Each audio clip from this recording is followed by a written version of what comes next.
avant de commencer, so before we start learning French together, I just wanted to actually tell you something, and it's the fact that French language and English language, well, they've got a special relationship.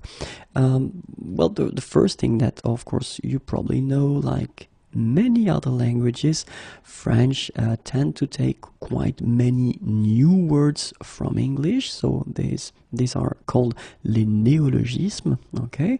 So it does mean that you already know quite many words in French. When we're talking about the new words, of course, you will have to pronounce them a bit differently.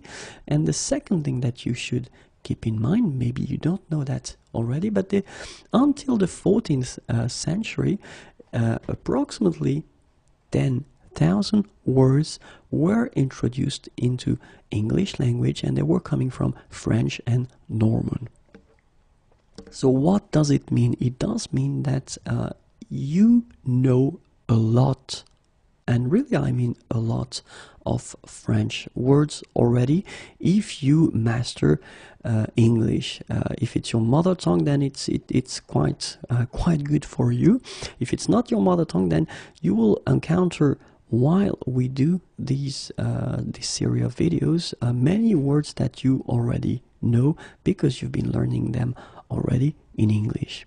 Okay, so this is the thing, and well, just wanted to start with that. Keep in mind that you already know quite many words in French before you even start learning it. Okay, but now we will start with a serious thing, and we will start learning French.